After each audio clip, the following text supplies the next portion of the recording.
Bueno, estamos acá por esta revisión que hicimos, pero antes de eso, primero, como siempre, algunos disclaimers, algunas aclaraciones importantes. Somos muchos acá, así que está bueno poner en órbita algunas cosas. Este encuentro tiene como objetivo presentarles nuestra revisión científica. No es una clase específicamente de vitamina B12, ya tenemos ciertos espacios donde indagamos específicamente qué es y demás es con respecto a la vitamina B12. Obvio que algunas cuestiones vamos a hablar desde ya, como para que no quede colgado, pero no es una clase de vitamina B12. Este no es un espacio de redes sociales, es una presentación de nuestra revisión científica. Dentro de un ámbito formativo y profesional de divulgación científica, le pedimos siempre, como siempre decimos, que cuidemos el intercambio, el lenguaje y las formas. En el caso de que esto no pase o se peleen entre ustedes en el chat y esas cosas que pueden pasar, como somos muchas personas y no nos conocemos, bueno, obviamente que el chat en ese sentido se va a silenciar y bueno, obviamente que al final lo activaremos. Quienes estamos a cargo de esta actividad no somos personajes y perfiles construidos para redes sociales, somos profesionales matriculados que dedicamos nuestra vida al estudio, a la academia, a la clínica, a la docencia y al trabajo. Nuestro trabajo tiene que ver con esto. Sugerimos un montón aprovechar este espacio de corazón, se lo decimos. Va a ser meramente expositivo, obviamente que vamos a tratar de ver alguna que otra pregunta o tratar de responder en el chat, pero obviamente por motivos obvios no podemos resolver dudas puntuales clínicos, ni hablar de marcas, ni que, bueno, tal paciente tiene tanto de B12, ese tipo de cuestiones, obviamente por una cuestión de tiempos, no lo podremos hacer. Y estamos muy felices de haber generado este aporte a la ciencia, a la comunidad profesional. Es un tema que estudiamos muchísimo, fundamentalmente porque nos dedicamos a las alimentaciones basadas en plantas, pero obviamente creímos que esto es una necesidad en general, más allá de las alimentaciones basadas en plantas. Así que gracias por estar acá, gracias por el tiempo que están teniendo a disposición también por estar acá y por el interés. Nosotros estamos muy contentos de brindar esto. Obviamente que surge en algo importante, que es el posgrado. Este es una revisión que nace desde allí, desde el posgrado de nutrición basada en plantas, que ahora arranca en marzo la 6ª edición. Ya quedan algunos cupos, pocos cupos. Por suerte, más de 800 profesionales ya pasaron por esta 6ª edición, un posgrado que invitamos a revisar, lo que tienen para revisar la propuesta académica, y quienes se queden al final y quienes den su asistencia van a estar participando, obviamente que cumplan con los requisitos, van a estar participando por 2 medias becas, ¿no?, para todo el año de este posgrado. ¿Quiénes son? ¿Quiénes somos? Bueno, yo soy Rocío Hernández, soy licenciada en nutrición, soy psicóloga social, más conocida como @nutriloca, soy la directora de este espacio, del posgrado de nutrición basada en plantas, de la Universidad Nacional de Rosario y de la Facultad de Ciencias Médicas, y acá a la derecha lo tienen a Ariel Kraselnik. Ariel Krasel, presentate si querés. Buenas, ¿qué tal? Bueno, nada, ahí tienen más o menos una fotito de la jornada que hacemos todos los años, que nos empilchamos y nos ponemos lindos y salimos de las pantallas. Y nada, este va a ser el 6º año que con Ro dirigimos el posgrado, y bueno, tenemos un equipo también ahí de tutores que ahora vamos a presentar. Bueno, y tenemos un equipo grande en todo esto.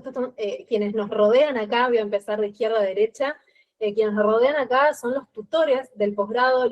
Quienes son los tutores del posgrado son quienes acompañan el aprendizaje de los profesionales, que van a estar divididos siempre en grupitos distintos, digo, en el campus virtual, como para acompañar el aprendizaje y que no sea simplemente un campus virtual donde sos un número más, básicamente. Así que siempre es un acompañamiento bastante personalizado, bastante ameno, bastante acompañado por nuestros tutores. Acá tienen al doctor Franco Arias, que es médico especialista en nutrición, a Luján Amadío, que es nutricionista, y a Gabriela Giribaldi, también la licenciada Gabriela Giribaldi, que es nutricionista. Estas son parte del equipo. Bueno, también detrás tenemos también, adelante al costado, tenemos a, nuestra secretaria Meli, a Anto, que es la community manager y la diseñadora. Hay una nueva incorporación, que es la licenciada Emilia Pavese, que también va a estar como secretaria académica. Bueno, hay un montón de incorporaciones en este posgrado que queremos mucho y que le ponemos un montón de ciencia y de amor y de todo, y de data, a este posgrado. Bueno, y acá están un poco las nada, los módulos, ¿no? Agregamos muchísimo contenido nuevo, muchísimo contenido nuevo, este año está bastante renovado, recomendaciones nutricionales aplicados, mucho de la aplicación, ¿sí? Laboratorio, adulto mayor, longevidad, del arte de comunicar, anemias nutricionales, salud ósea, salud hormonal, bueno, les decía antes, el laboratorio plant-based, qué pedir, cómo leer los laboratorios, que son poblaciones específicas, y que obviamente que esto después se traslada a muchos lugares, a muchas personas, más allá de las alimentaciones basadas en plantas. Bueno, obesidad, resistencia a la insulina, diabetes, la inflamación, ¿no? Las dietas antiinflamatorias, ¿qué refiere todo esto? Hierbas y plantas medicinales en el último módulo de integración.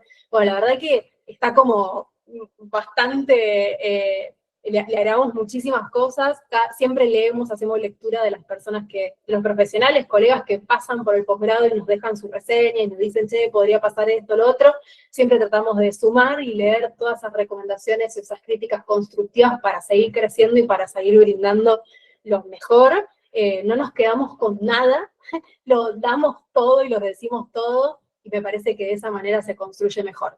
Bueno, respuesta a preguntas frecuentes con respecto al posgrado, está dirigido a médicos y a nutricionistas, se pueden anotar alumnos del último año de las carreras, es 100% online en el campus virtual de la Universidad Nacional de Rosario en la Facultad de Ciencias Médicas, se cursa un viernes y un sábado por mes, más los talleres, no se toma asistencia, siempre sugerimos que estén presentes porque es muy bueno, es muy interesante tomarse ese tiempo para estar allí. Las clases quedan grabadas, pueden hacer uso de esas clases durante todo el año, pueden verlas durante todo el año, inclusive luego de terminada, también quedan unos meses más para que puedan. Tiene certificación oficial por la Universidad Nacional de Rosario y otorga créditos académicos, son 18 créditos académicos. Bueno, y creo que con eso ya Y está. perdón, Sí. y está pensado también para, entendiendo las necesidades de los profesionales, ¿no? Que todos sabemos que laburamos, que tenemos muchas horas de consultorio, muchas horas de otras actividades, entonces justamente está pensado para poder hacerlo durante el año, si bien tiene obviamente sus actividades, sus clases, sus cuestionarios, sus exámenes y demás. Tenemos eso en cuenta, porque nosotros somos tomadores crónicos de cursos también, así que sabemos cómo es tomar cursos cuando uno tiene un montón de otras cosas y lo tenemos eso en cuenta. Quería agregar eso. Bueno, me voy con el agua. Bueno, a lo que yo vine es a esto, ¿no? Ustedes vinieron a esto, acá tienen las dos revisiones, va a estar en castellano y en inglés. El primer autor es el doctor Ariel Kaselnik, yo estoy como coautora junto con Julia. Julia, está por allí, si querés presentarte. ¿Qué tal? ¿Cómo están? Bueno, primero de todo, gracias por espacio, por invitarme a participar de esta publicación y también de esta clase. Yo a los chicos los conocen. Si no me conocen, yo soy, bueno, nosotros cursamos juntos con Ari en la Facultad de Medicina y soy médica clínica y hematóloga. Me formé en CEMIC y actualmente estoy en el noroeste de la provincia de Buenos Aires. Y ya hace un tiempo que empezamos a trabajar con los chicos, con pacientes, y la verdad que es un mundo que me gusta y aportar al mundo plant-based me parece una muy buena puerta de entrada. Así que bueno, gracias. Gracias, Julián. Gracias, Juli. Compartimos ahí unos cuantos pacientes, para mí es un lujo derivarle pacientes a Julia, lo tengo que decir.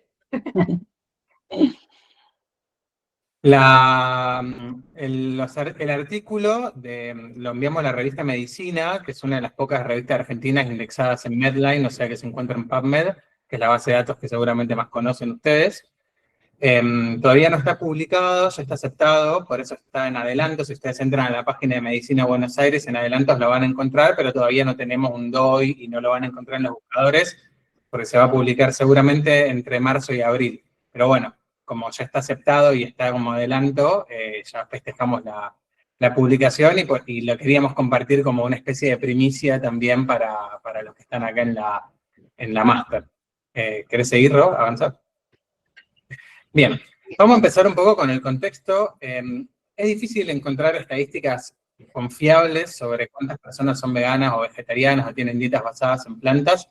En el mundo, según esta encuesta, que es la más completa que hay, que es global, que tiene más de 20.000 participantes, más o menos entre el 8 y el 10% tiene dieta, más o menos un 8 es vegetariano o vegano, del mundo, hablamos de todo el mundo, piensen lo diverso que es igual.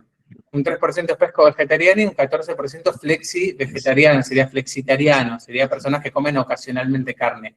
En Argentina tenemos una encuesta del 2020, me parece que es, de la UBA, de la Unión Vegana Argentina, ¿no? De la Universidad de Buenos Aires, que nos habla de alrededor de un 12% de personas veganas o vegetarianas, que igualmente metodológicamente tiene sus limitaciones y demás, pero en la región anda así, 8%, en otros 6, en otros 10, en Argentina es 12, pero bueno, o sea que hay mucha gente, ¿sí? Si pensamos en eso, estamos hablando de 1 de cada 10 personas tiene dieta vegana o vegetariana, sin contar todo lo que son personas que tienen dietas basadas en plantas que no son veganos o vegetarianos, que tienen dietas vegetarianas o pesco-vegetarianas, ¿sí? Adelante.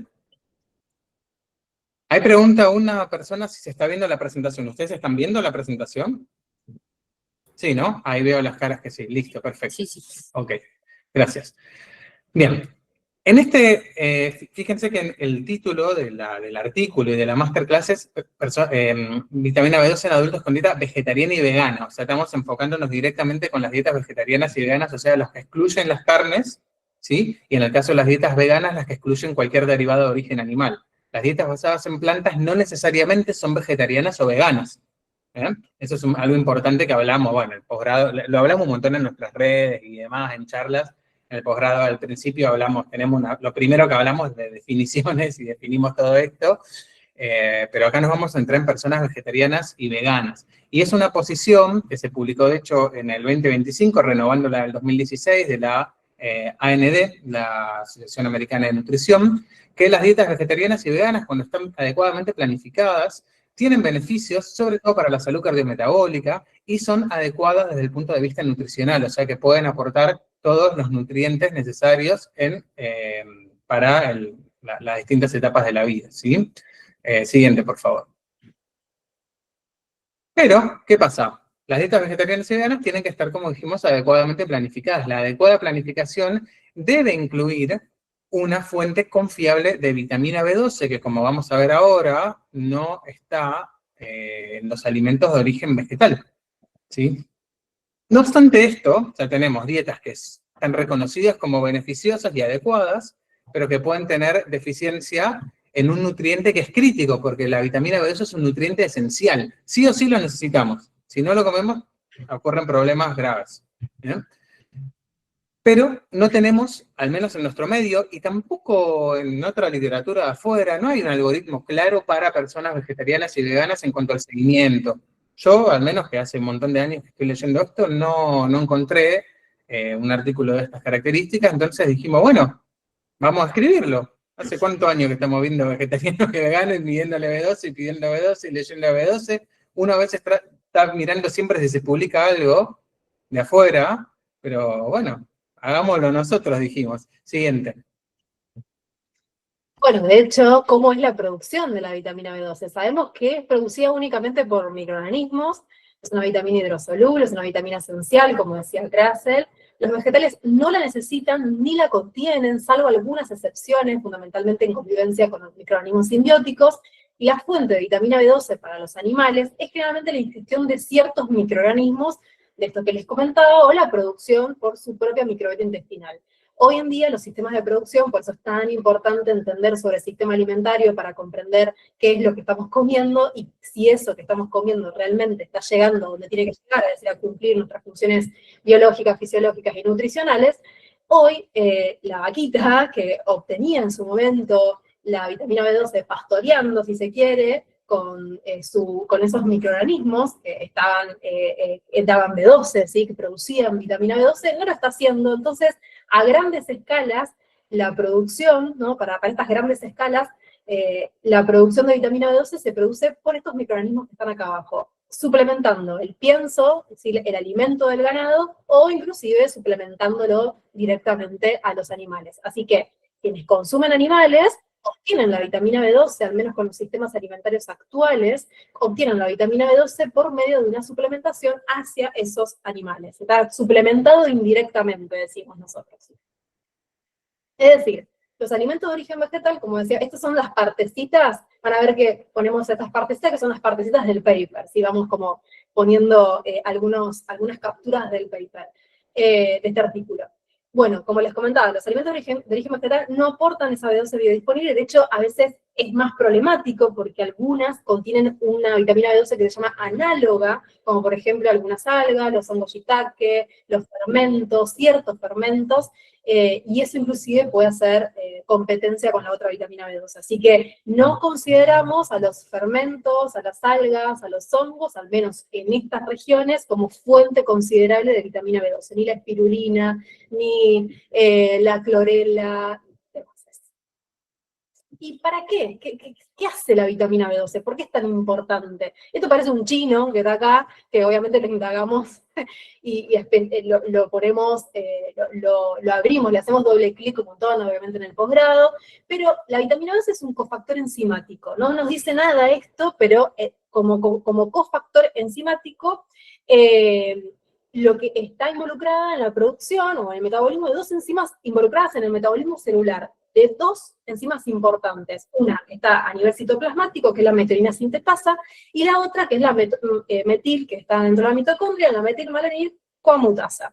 Estas son fundamentales como cofactores enzimáticos, es decir, sin B12, estas estas dos enzimas, no van a poder estar presentes. Y si no están presentes estas dos enzimas, todas las respuestas biológicas en cascada que suceden gracias a estas dos enzimas, se ven obturadas. Y si se ven obturadas, sucede todo esto que está acá. Por eso acá si ven ahora Julia va a hablar algunos de los síntomas que provoca la deficiencia de vitamina B12, esto es lo que sucede si estas dos enzimas que están involucradas en el metabolismo celular no están presentes por culpa de que no esté presente la vitamina B12. Puede haber una demencia, hay peor salud ósea, está relacionada con la infertilidad, con la neuropatía, que es uno de los síntomas más importantes que vemos, la atrape de folatos también, interviene obviamente en el metabolismo del ácido fólico, la disminución de la síntesis proteica, disminución de la síntesis de ADN, megaloblastosis, la anemia megaloblástica que conocemos, los glóbulos rojos con su SM bien grande, desmielinización, degeneración axonal, muerte neuronal. Fíjense que la B12, por eso hablamos tanto de la vitamina B12, porque al ser esencial, y si no está presente, realmente obtura una cascada muy importante de procesos biológicos que son compatibles con la vida, ¿sí? Y no tener esto es incompatible con la vida. ¿Cuáles son las causas de su deficiencia? Bueno, un poco lo que estudiamos acá, ¿no? El bajo consumo dietario, fundamentalmente en personas veganas, vegetarianas, pero también, por ejemplo, en flexitarianas, es decir, aquellas personas que consumen carne una vez cada tanto, es el consumidor social de carne, ¿sí? Una vez por semana, una vez cada 15 días. Puede haber un síndrome de mala absorción, todo lo que afecta a los sitios de absorción de la vitamina B12 puede provocar un déficit de vitamina B12.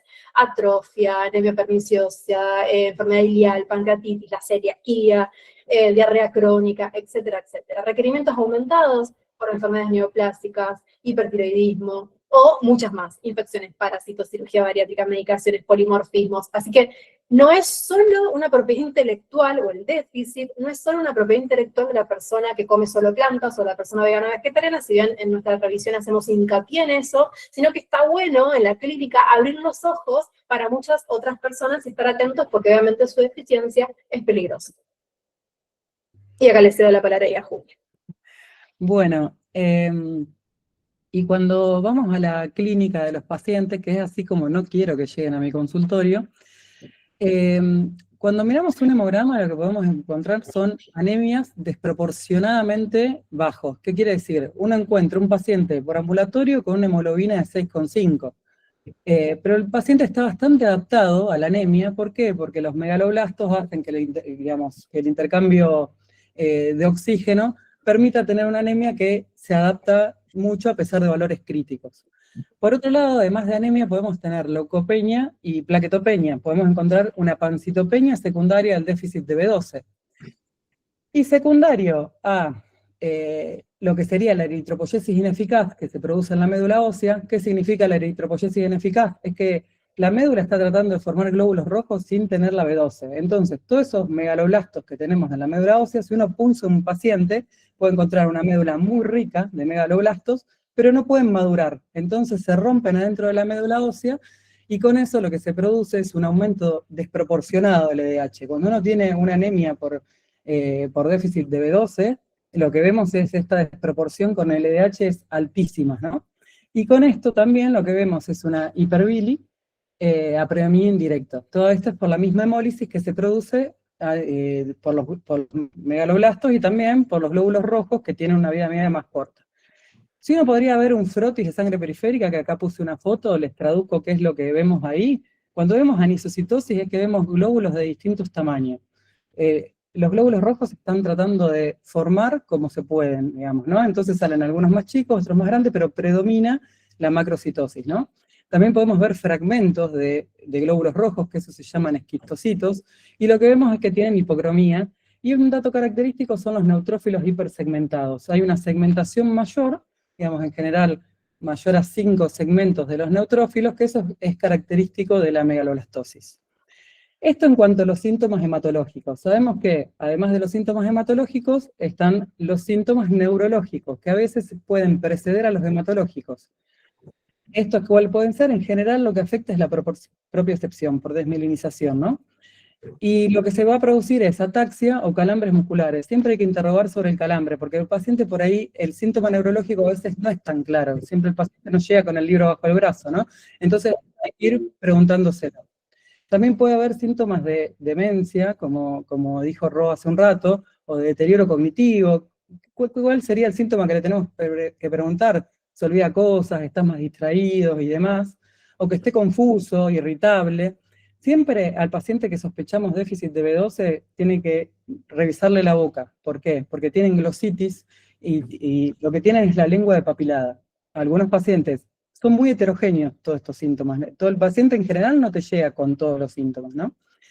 Después también lo que podemos ver es que tengan constipación, pérdida de la densidad mineral ósea, alteraciones del olfato, disminución de la agudeza visual. Es por lo mismo que sucede en los nervios periféricos con la desmielinización, ¿no? Que es una desmielinización reversible, ¿no? Esto, cuando le aportamos B12, todos estos síntomas tienen que revertir. Y mucha astenia y debilidad muscular.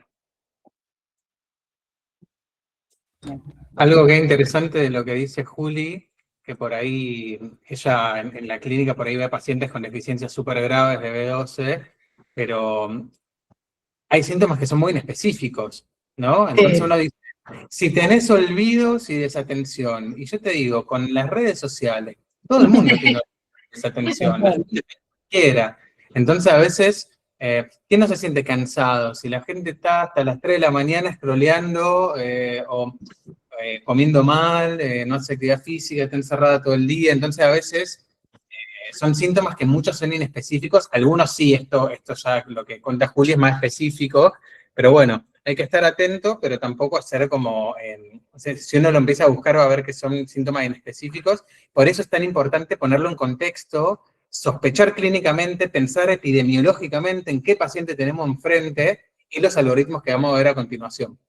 Y una cosa es que, acuérdense que la anemia megaloblástica, por definición, puede ser por déficit de B12 o de ácido fólico.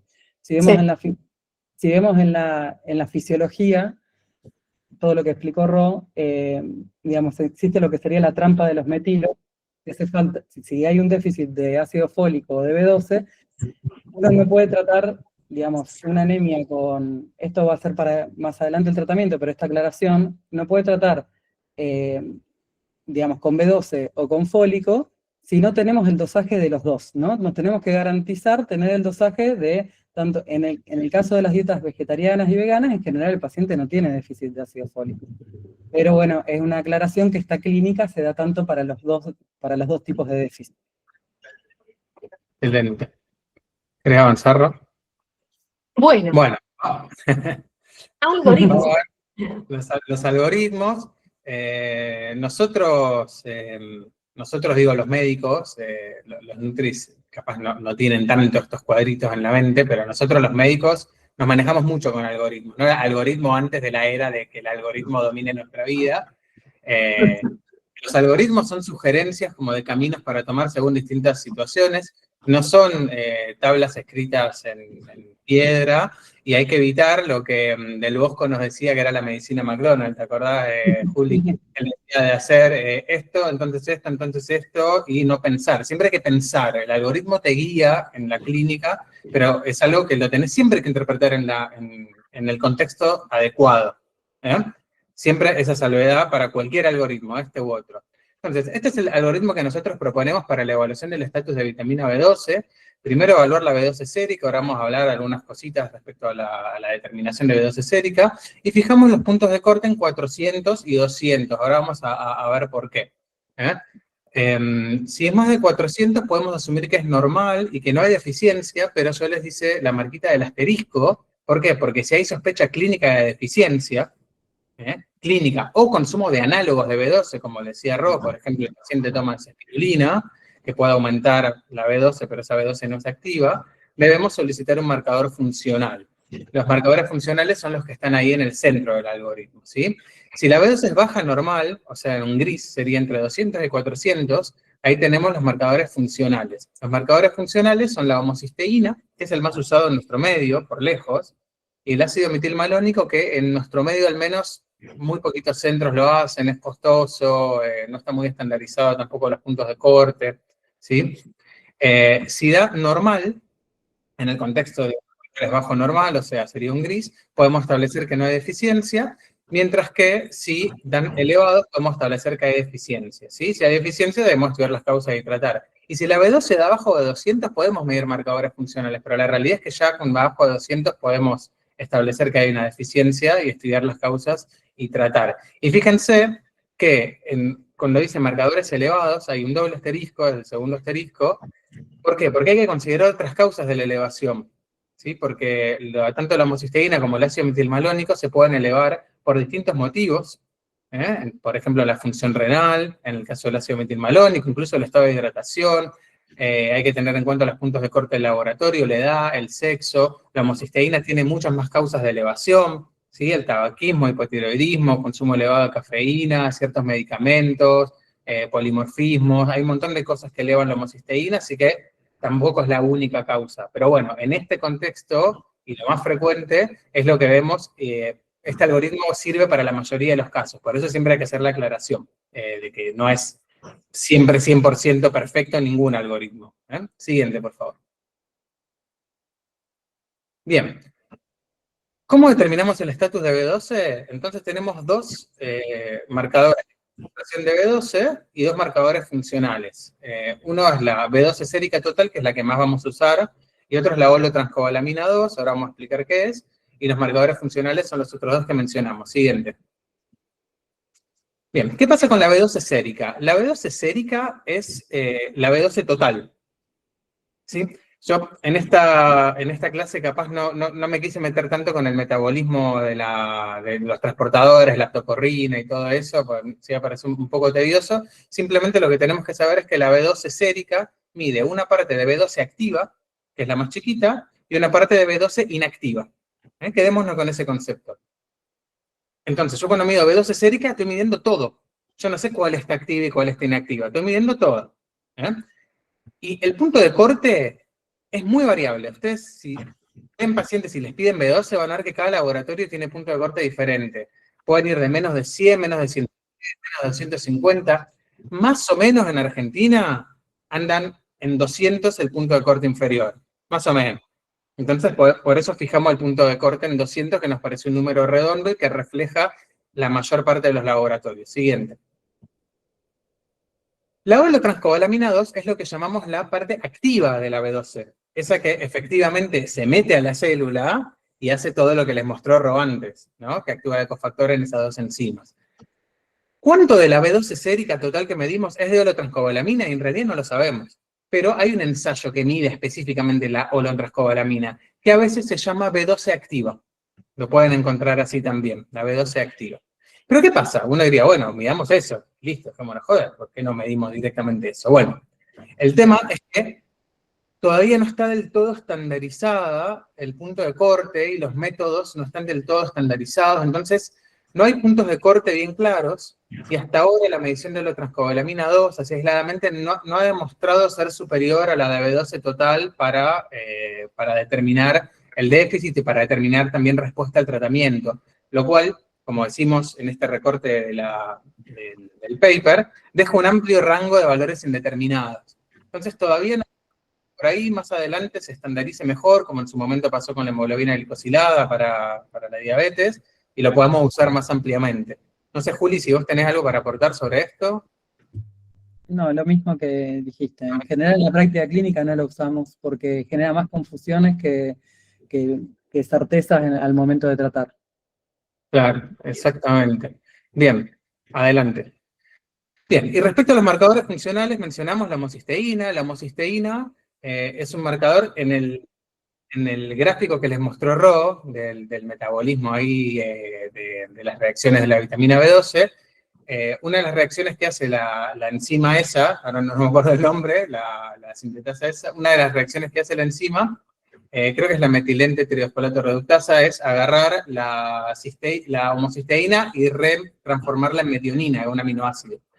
Cuando no hay B12, la homocisteína queda ahí dando vueltas, no se puede volver a transformar en metionina. Entonces, cuando la homocisteína sube, puede ser por causa de déficit de B12.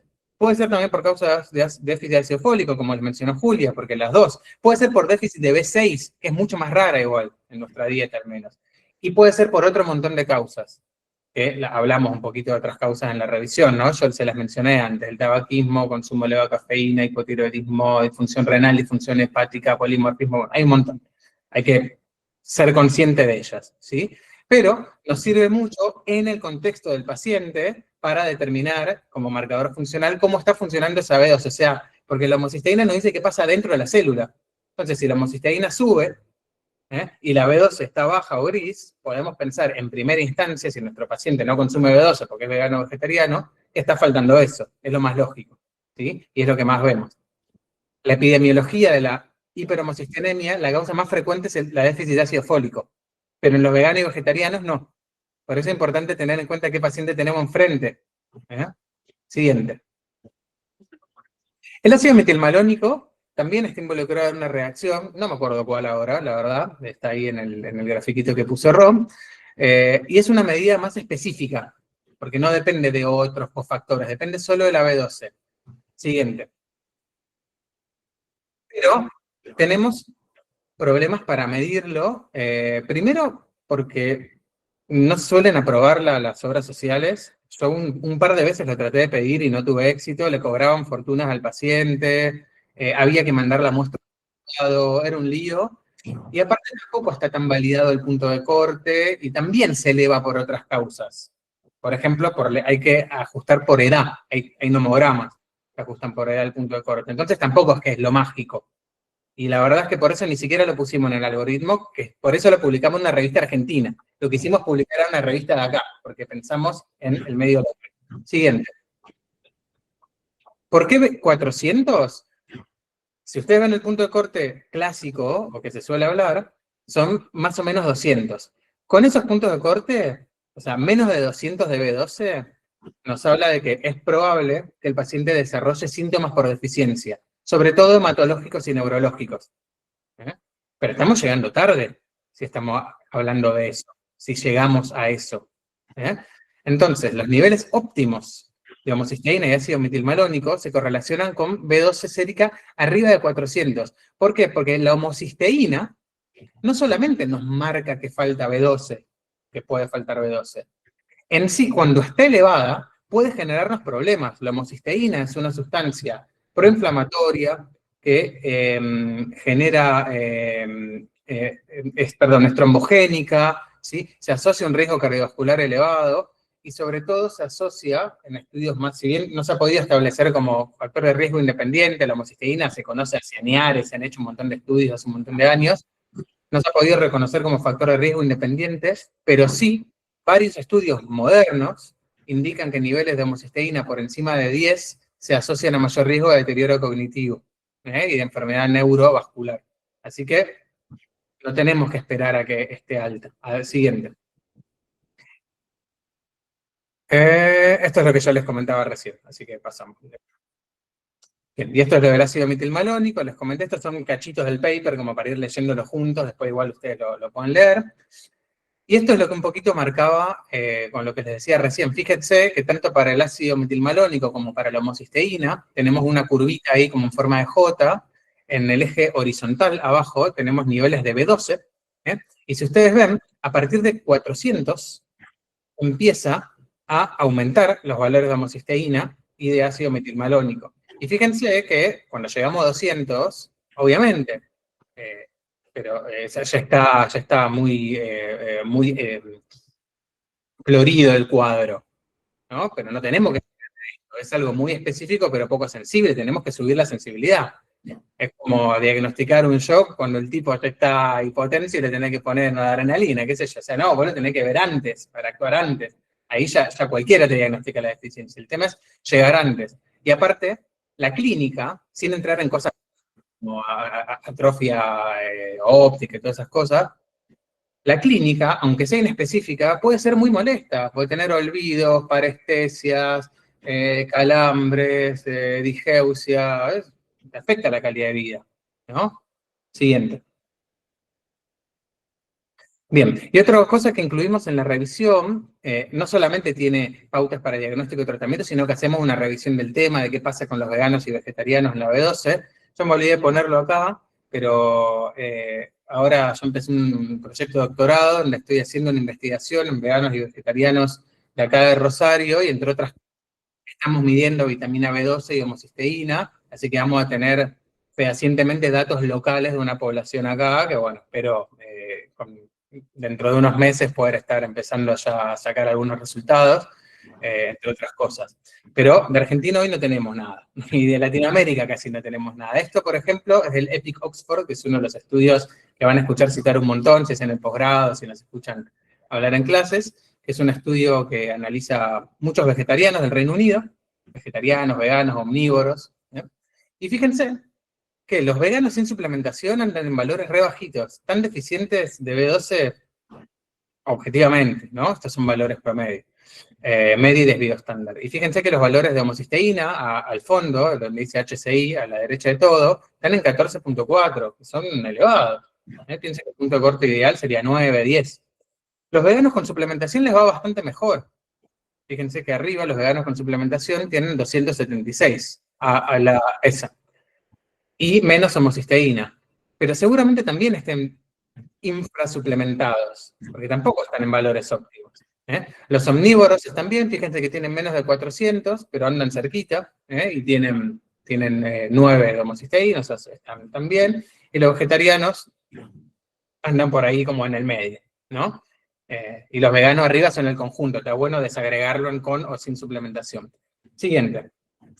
En este estudio, que es uno de los más grandes sobre este tema, la utilización de B12 en veganos solo del 50%, o sea, la mitad no estaba suplementado. Ven qué importante que es para nosotros y para ustedes tener esta conciencia, porque es muy fácil suplementar B12. Es barato, es seguro, es eficaz. Y en el segundo seguimiento, con un estudio prospectivo, tuvo un seguimiento longitudinal, 20%, o sea, 80% no tenía suplemento. ¿Sí? Esto no pasa con las cohortes adventistas, que también es otra cohorte, la adventista, el estudio de los adventistas 2, que una de las cohortes más importantes que aporta datos sobre vegetarianos y veganos, y no se ve. Son más conscientes de suplementación de B12, y no se ve deficiencia de B12 en los vegetarianos y veganos adventistas. ¿Por qué? Porque están más suplementados. No es porque mágicamente su dieta vegetariana y vegana tiene B12, no, tampoco. Pero están más suplementados, y probablemente en Estados Unidos haya más productos fortificados con B12. Sí, porque esos son de Estados Unidos. Siguiente. Seguí. ¿Cómo? Seguí nomás, ya que está con el guión. ¿Seguro? Bueno, está bien. Sí, seguí, dale. Bien. Entonces proponemos un segundo algoritmo, una vez hecho el diagnóstico, vieron que podíamos tener una deficiencia, un estado normal. ¿Sí? Así de grandes rasgos, después hay un montón de grises. Ustedes si hacen clínica saben que los pacientes, como dijo Juli, es una expresión linda, no vienen con el libro abajo del brazo, no vienen con el algoritmo abajo del brazo, siempre te confundís, siempre te da dudas, ¿qué pasa si tiene 390? Pero, o sea, de vuelta, el algoritmo es una guía, no es una tabla de la ley bajada del cielo para seguirla, ¿ver? Eso sobre todo porque sé que acá hay estudiantes y capaz para que tengan eso en mente. Bien. ¿Qué algoritmo proponemos para suplementar B12 en personas adultas con dieta vegetariana y vegana? Bueno, tenemos que suplementar siempre. Siempre. Porque si no tiene ahora deficiencia de B12, la va a desarrollar. Porque no come B12. Y si vos decís, bueno, pero en la facu me enseñaron que las reservas en el hígado duran 5 días, no duran 5 días. No es cierto. Y si es cierto, no es cierto en la clínica. No, y aparte, perdón, ahí hago un paréntesis, que está bueno decirlo porque lo estudiamos de esa manera en nutrición, como que las reservas hepáticas duran 4 o 5 años, entonces, bueno, después vemos en otro momento. Y recuerden que las alimentaciones basadas en plantas tienen, en general, ¿no?, mucha fibra, lo cual dificulta la recirculación enteropática, lo cual hace que las reservas bajen. Así que la reserva hepática baja mucho más de la vitamina B12. Así que no confiamos en eso. Exactamente. Ahí se le va a mandar el clip a los profes. Bueno. Claro, lo vemos así nosotros, total. Dale el artículo que hablamos de esto, justamente. Bien. Entonces, si el estatus de B12 es normal, tenemos que entrar en lo que sería el caminito que llamamos de mantenimiento. El mantenimiento. ¿Cuánto es el mantenimiento? Esto como primera elección, ¿no? Con cianocobalamina, que es la forma de elección de vitamina B12, entre 2.000 y 3.000 microgramos por semana. Fíjense que ponemos dosificaciones por semana. Las dosificaciones por semana porque uno lo puede después dividir como mejor le plazca. Pero por semana está bien. Incluso si uno toma los 2.000 o 3.000 una vez por semana, está bien, basado en nuestra experiencia. Sería una recomendación, ¿no? Sería. O sea, porque tampoco hemos encontrado, es bastante heterogéneo cómo se administra la dosificación, pero con la dosis semanal está bastante bien y está descrito que mejora, ¿sí? Y aparte es lo que vemos bastante en la clínica, si es que está bajo o se mantiene, ¿sí? Y reevaluar anualmente. No está claro cada cuánto reevaluar. Consideramos que anualmente está bien. Se puede considerar. Todo este algoritmo tiene una discusión más detallada en el artículo, ¿no? Donde hablamos más. Se puede considerar hacerlo más seguido según criterio de cada uno. ¿Qué pasa en la deficiencia?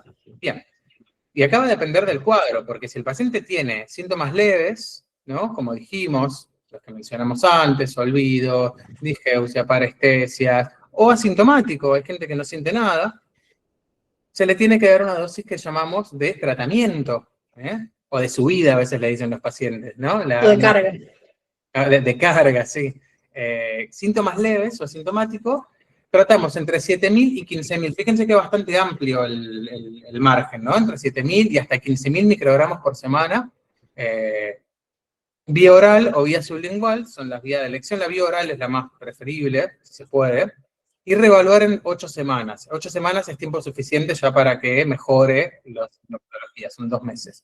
Si está normal, pasamos a un mantenimiento, y si está deficiente, fíjense que la flechita nos puede volver acá, ustedes no ven mi mouse, pueden volver a la a hacer de vuelta, ¿sí? O, si no responde, ponen encima ese ciclo 2, 3 veces, bueno, algo está pasando, no la está absorbiendo, no la está metabolizando bien, qué sé yo, ya que lo veo a un especialista.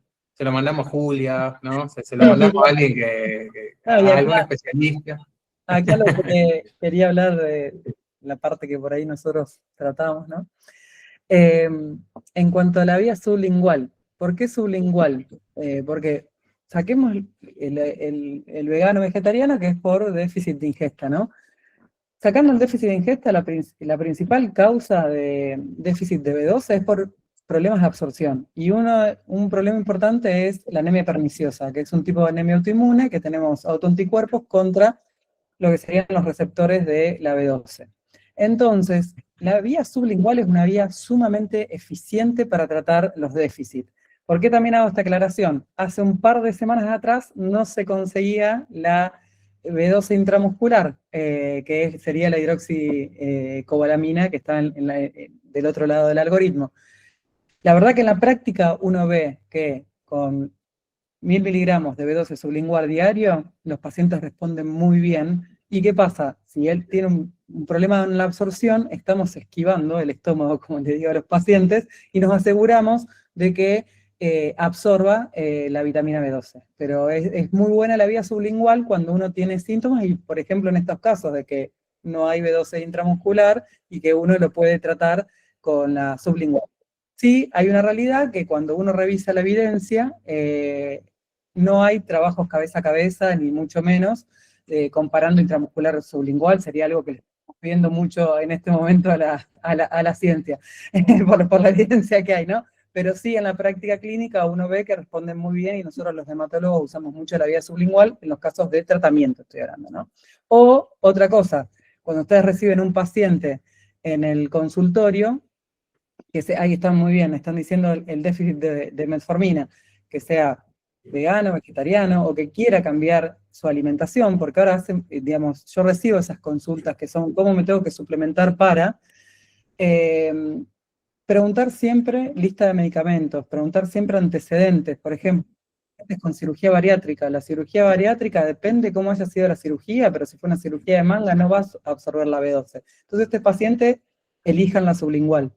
Sé que hay algún tema de costos y demás, pero en los pacientes con comorbilidades que podría dificultar los IVP también, la metformina, todo lo que están nombrando está muy bien, y eso también está en el artículo.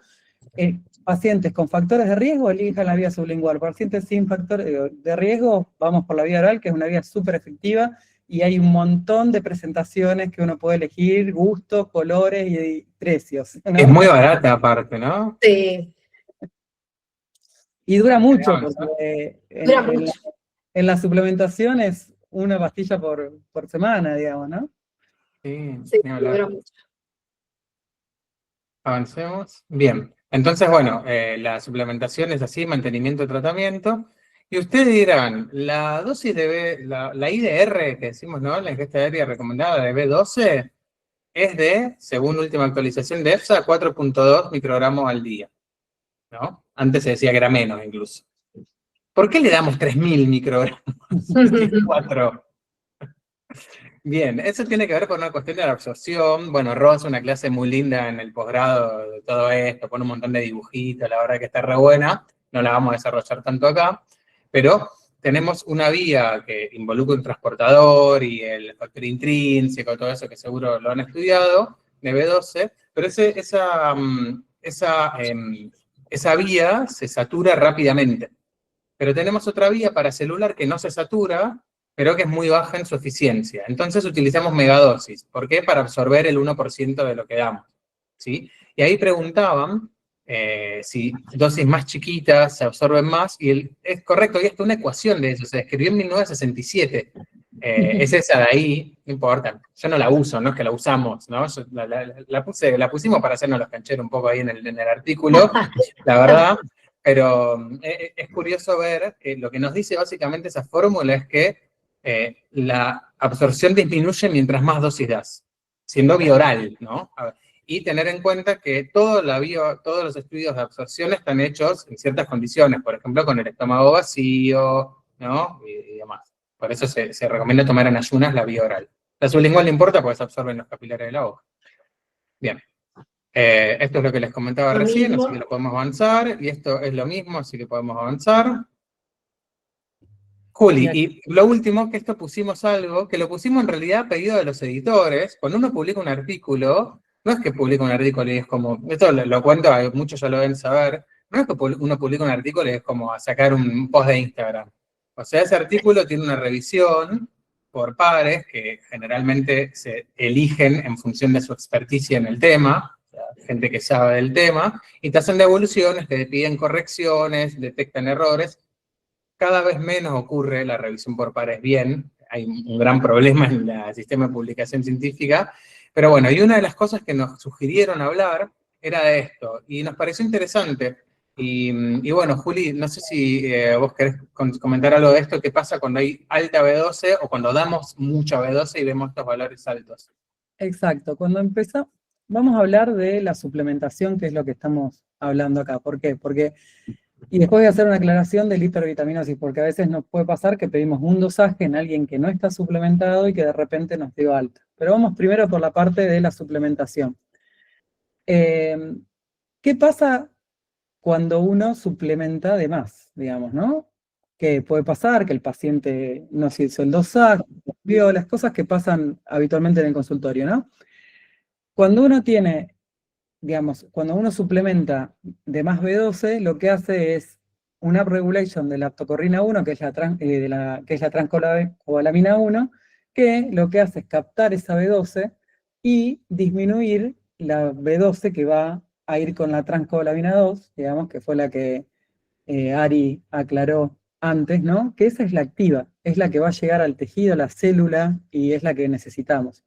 Entonces se produce una paradoja de que por ahí lo que podemos ver es que hay un mimetismo clínico, que todos estos síntomas que hablamos, y estos síntomas pequeños también, porque en general el paciente que se controla periódicamente, los síntomas son sutiles, ¿no? Aparezcan, ¿no? Pero es porque hay un déficit funcional. Por esto, creo que el mensaje de acá es que cuando suplementemos, monitoricemos. Como decía, como estaba en el algoritmo, una vez al año, si no hay factores de riesgo, digamos, si hay factores de riesgo, por ahí hacerlo con más frecuencia, si hay déficit, hacerlo más frecuentemente como planteábamos en el algoritmo. Y después la segunda parte, que era lo que hablábamos de qué pasa con ese paciente que no está suplementado y de repente tiene 1200 de B12. Nosotros recibimos muchas consultas porque si uno hace una búsqueda rápida por internet, no, pasa, y una búsqueda profesional también, porque en realidad hay evidencia de muy mala calidad que asocian a enfermedades oncológicas u oncomatológicas. La verdad que cuando uno ve los artículos son de muy mala calidad, pero vieron que como los chicos pregonan seriamente en sus Instagram, la información de mala calidad se mete por todos lados y es muy difícil de sacar. Entonces, a nosotros nos llegan muchos pacientes en el consultorio con tengo cáncer porque tengo la B12 alta, no. Primero, paciente con B12 alta, siempre preguntar sobre analgésicos. Si recibió analgésicos, porque por ahí no recuerda y alguna vez fue a la guardia y le dieron. Hay muchos analgésicos que están asociados a B12. Muchos que los indican por ahí las especialidades traumatológicas o por dolores de columna y demás. Y por ahí el paciente se olvidó que lo recibió. Entonces, siempre preguntar por eso. Y después, yo lo que recomiendo en esos casos es transmitirle al paciente de que esa información no es de buena calidad, darle información, que eso ayuda al paciente a tener una seguridad, y aprovechar la consulta para ver si tienen todos los screening secundarios a su edad al día, y si no, reforzar para que lo hagan, pero no porque se asocie a enfermedades oncológicas, sino para aprovechar esa consulta para recordarlo, que siempre está muy bien hacerlo. Pero no empecemos a buscar ni marcadores tumorales, ni nada de eso, porque la verdad que el nivel de evidencia que hay en esos trabajos es de muy mala calidad, pero sí es un dato que se repite en distintos lugares.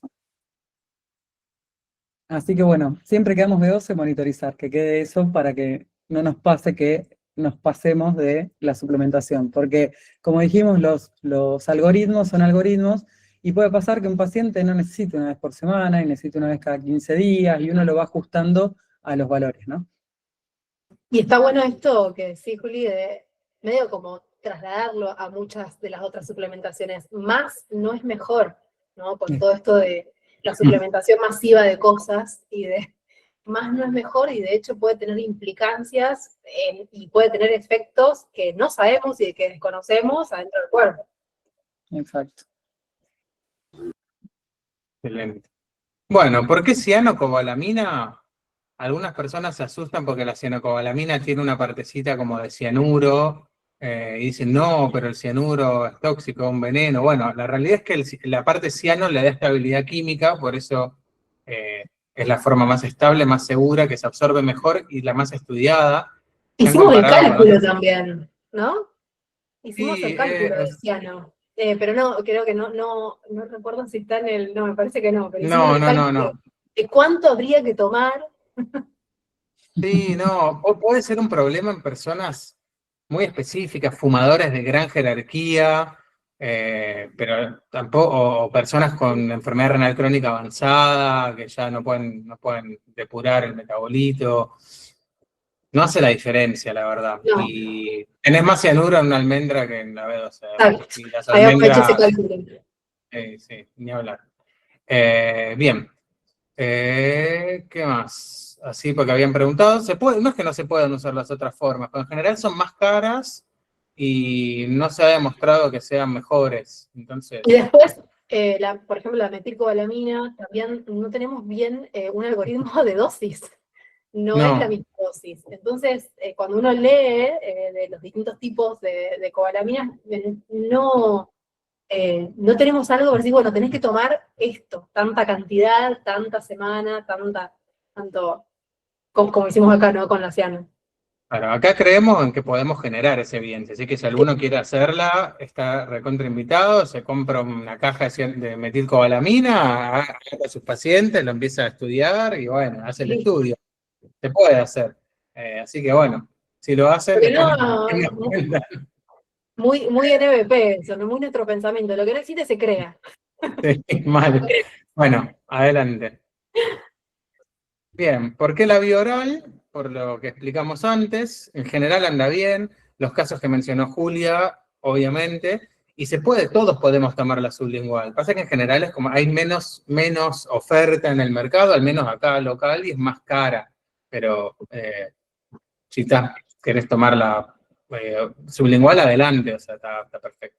No hay que ajustar la dosis. Bien, siguiente. Bueno, ya Bueno, para y ir acá cerrando. acá Bien. ya vamos cerrando. Bueno, la vitamina B12 es un nutriente crítico en dietas vegetarianas y veganas, ya quedó más que claro. Se debe tener una actitud proactiva en la búsqueda de la deficiencia y en la suplementación adecuada. La deficiencia de vitamina B12 es fácilmente evitable con un suplemento económico seguro y bien tolerado. Esto es medio 1 más 1 es 2, como le digo a muchos de los estudiantes, como si tenés un vegetariano vegano delante, eh, tenga o no tenga síntomas, sabés que ese consultante se tiene que ir de la consulta sabiendo algo de B12. Es una de las preguntas estrellas que tenemos que hacer en nuestra anamnesis. O sea, tiene que estar esa conversación y tiene que irse o saliendo con una lista de laboratorio para hacerse análisis o ya suplementado en el caso de que haya síntomas. Y estamos, sí, bueno, ya para quienes se quedaron hasta el final, dejen en el chat nombre, apellido, email, ¿sí? Para participar del sorteo de 2 medias becas para esta 6ª edición del posgrado de nutrición basada en plantas. Recuerden que tienen que ser nutricionistas, dietistas, médicos y estudiantes avanzados de estas carreras. Así que pongan nombre, apellido, email, no se olviden de eso, así ya pueden ir participando. Y bueno, muchas gracias por estar acá, que viene el tiempo. Sí, re bien. Voy a aprovechar para ver algunas preguntitas, sí, mientras dejan sus Buenísimo. nombres. Algunas ya las fuimos respondiendo. Acá pregunta... una pregunta que es muy común, si para dosar B12 hay que suspender la suplementación. Yo no encontré nada al respecto. No, No sé si vos, Juli, o vos, Ro, tenés algo para decir. Yo lo que le recomiendo es que no la tome ese mismo, como antes de ir a Exacto. pedírsela, pero Como, no, como cualquier otra medicación que, por ejemplo, claro. otra suplementación, pero inmediatamente no hay algo que esté establecido. Y tengo entendido que tampoco debería influir por cómo es el metabolismo, digamos, no debería influir que vos hay gente que le hace eso, no, una semana no la tomes, como, No es tan lineal. no, claro. Esta ya se respondió. Uy, me están dando re lento esto. sí. Una que decía de la dosis intramuscular. Se me retildó a mí, pero... Bueno, si ven alguna otra pregunta. A ver, ahí está. Porque están escribiendo un montón en el chat, por eso. Están escribiendo mucho y ya se va. Está prendido fuego, por eso. A Uy, ver, las reacciones acneiformes las vemos un montón en el posgrado. Hice una linda revisión de reacciones acneiformes Sí, eso sí, por- también aclararlo antes de que lo tomen para no. Siempre el efecto adverso más frecuente. sí, preguntar. Y recuerden que todo esto también está, bueno, lo dice el paper igual, ¿no? Lo dice el artículo en adultos. ¿Sí? Infancias es otro mundo, así que no aplica. Y después acá dice, existe la dosis de mantenimiento espaciado utilizando intramuscular. No está establecido para una suplementación lo intramuscular. En general está en tratamientos, pero no para una suplementación. Más que nada hago hincapié con la absorción a nivel sublingual, porque es muy buena, realmente. La anemia megaloblástica es una anemia que a nosotros los hematólogos nos hace quedar muy bien, porque si bien tratamos enfermedades muy complejas, difíciles de su tratamiento y que no nos hacen quedar tan bien, nada, esto siempre lo decimos porque las anemias megaloblásticas responden a la semana, ya tenés cambios en el hemograma, de la respuesta reticulocitaria, de la sintomatología, y al mes tenés resuelta la anemia, entonces, y todos los síntomas acompañantes. Entonces, uno tiene un tratamiento muy efectivo. Y la verdad que yo creo que la vía sublingual está reemplazando, en muchos casos, no en todos, obviamente, a la intramuscular. Y además que evita el pinchazo, ¿no? Feo pincharse. Sí. Ahí preguntan, pacientes que consumen animales pero tienen déficit de B12, ¿se da solo dosis de tratamiento o también se da mantenimiento? Pues no, te manejas igual que con cualquier persona del algoritmo, ¿sí? Hay que entender mucho de, bueno, de la persona que tenemos adelante, de la frecuencia y cantidad de carne que consuma. Lo vas a aplicar. Qué bueno, me parece que ya estamos, ¿no? Espectacular. Qué bien de tiempo y qué bien la convocatoria, gracias por quedarse. Gracias. Espero que les haya servido, creo que estuvo buena, ¿no? Creo que respondimos un montón de cosas, así que bueno. Y recuerden que pueden entrar a nuestro sitio, nutricionbasadaenplantas.com. Tiene un montón de data ese sitio, no solamente el Sí. posgrado. Tiene hasta un blog, tenemos cursos para gente que no es médica, ni nutri, ni nada, tenemos descargables, estamos poniéndole mucha pila al sitio, un newsletter, de todo. Así que chusmenlo. Y bueno, coman plantas, sean felices, y la grabación después la vamos a estar subiendo en nuestro sitio web, nutricionbasadaenplantas.com.